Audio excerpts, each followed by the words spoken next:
Hello, ladies and gentlemen, and everything in between. Welcome back to Geeks Watch. I think we're doing. Today, I want to talk about Lower Decks Season 1, image of what you will see here. I couldn't find one that matched on my screen, so you have to look at a different image over my shoulder. Lower Decks is an animated spin-off of Star Trek. It is also a comedy. Lower Decks, basically, most Star Trek shows are about the bridge crew. You know, the captain, the first officer, the chief medical officer, chief engineer, yada, yada, yada. Lower Decks takes the view of lower deck crew, the ensigns, people who do the nobody jobs.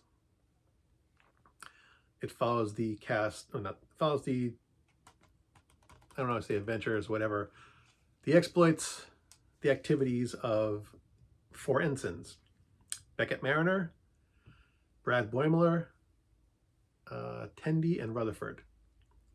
They have very different personalities. Beckett Mariner is brash and obnoxious, just wants to party, although is secretly super smart and competent. She has no interest in doing any of that. She just wants to party. Brad Boimler is neurotic, perfectionist, desperately wants to move up in rank. Tendi is a new medical officer. She's a huge nerd. Rutherford is in engineering. He's also a huge nerd. He has a cybernetic implant in the side of his head. He's like such a nerd that he like if a door opens a half a second too late, he wants to know why. He loves crawling around the Jeffries tubes, cleaning them. So that's the cast we're dealing with.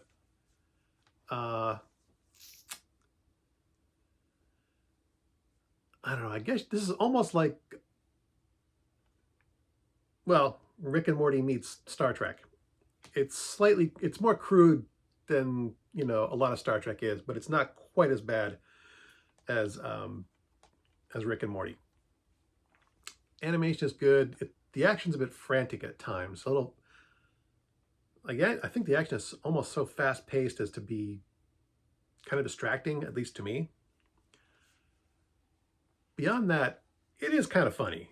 This is the kind of thing that you'd expect a bunch of 15-year-olds to do in their spare time, just to rip on Star Trek.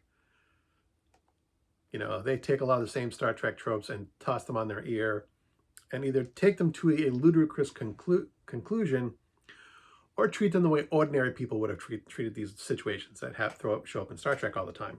Because the stuff that happens in Star Trek is frequently ridiculous. I love it anyway, but transporter accidents, gas clouds, sentient balls of light, whatever. So this is just a huge goof on Star Trek. It is also a love letter to Star Trek. The people who made this obviously love Star Trek deeply, because there was so much Star Trek stuff in the background, little throwaway stuff that if you weren't paying attention to it, you might have missed it. And you miss a lot of it, because I watched some of the extras, and I missed a lot. I caught a lot of them too. There's, in the original series, Spock had this helmet with a big light on it. There's one of those in the show somewhere. There's the Horgon statue from Next Generation that Captain Picard picks up while he's on vacation on Risa. Obviously, I'm a nerd enough to know these things, but there's those little stuff like that. There's these little things in the background that you notice if you're paying attention, a lot of which you'll miss. But I mean, these people put a lot of effort. This is an animated show. Everything has to be drawn. Everything has to be put there deliberately. These people took the time and effort to throw something in a shot that will be there for half a second, maybe 3 seconds, and never ever seen again. But they took the time to do it anyway because they love Star Trek so much. So far, just watched season 1. Haven't watched season 2 or 3 yet. I don't have Paramount Plus, so I had to buy the DVD. I'm already paying for 2 streaming services. I'm not paying for a third. Although I might, you never know. I may pay for Paramount Plus. Wait, this was not Paramount Plus, was it? This was on Hulu.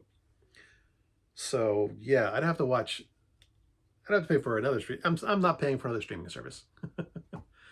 The season itself is self-contained. When the season finally ends, they resolve a lot of the storylines. It basically ends. They could have stopped the season 1, and I think they designed that way deliberately in case they didn't get a season 2. They did leave enough open for it to continue because it's Star Trek, but they pretty much they finished it off. They told a loose series of stories. There was enough connection between them to feel like they did tell something. The story was more about the character development. There was no continuing thread of story throughout the season, really. It was more about the story of the individual characters themselves and how they progressed through these little things that happened to them. You know, things which happened in one episode were possibly talked about the next episode. So unlike most Star Treks where they never ever reference anything again, there was some continuation, despite the complete, you know, seemingly unconnectedness of the individual scenes, individual shows. There was they at least paid attention when someone learned something about something. There was at least that recognition of continuation. Then just toss it out the window like sometimes happens with Star Trek.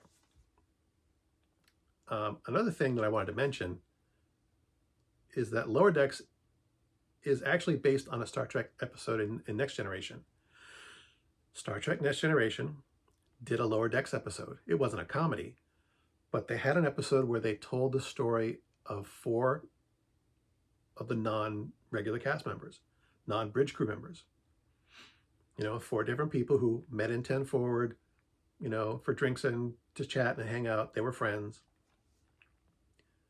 And what happened in that episode was in the background, you would see Captain Picard, Worf, Commander Riker, Data, Geordi LaForge. They were the background characters. They were the guys talking in the background. And because there was something going on, you would hear that, these people were somewhat involved, but you saw how an episode of Star Trek looked from people who were not bridge crew. And they basically took that concept and made a whole show out of it. And they did a good job. The animation is clean, but a bit frantic, like I said. Much I love animation. And my disc cover's bent. I just noticed that. This is crooked, and someone bent it. Probably me. I wonder if someone sat on it. Anyway, that's not important. The important thing is I had fun watching this. I will eventually watch season 2 and 3. Not sure when, because I don't always have access to the television. I have to take the time to kick my wife off the TV so I can watch this. Unless I get a Blu-ray player in here, which I might do. They're not that expensive these days because my computer didn't come with one. None of them do these days. But I do have a huge selection of movies, as you might have noticed, and shows and stuff. And I never get a chance to watch them because someone's always on the television, even before, when the kids were living home. But again, I digress, which is a rambling old man. It is my privilege to do. I'm an old rambling man. I'm going to ramble. But back to Star Trek Lower Decks Season 1. I think I'm not sure any of this stuff is canon, but it's just fun to watch people goof on Star Trek. If you love Star Trek and you want to watch someone goof on it, go for it. Wouldn't recommend it for anyone who's not a fan of Star Trek, though, or unless you're a fan of animation and comedy. Might be good for that. But there is a lot of in-jokes that I got instantly. But I'm not sure how much it would appeal to anyone who's not a Star Trek fan, or not a science fiction fan, at least. But this is a nerd channel, so there's probably a lot of nerds watching. Well, I say a lot. There's probably a few. Anywho, those are my thoughts. Take from what you will. As always, thanks for watching. And if you like my crap, I don't know what to tell you. Go watch the other crap. And until next time, good hunting.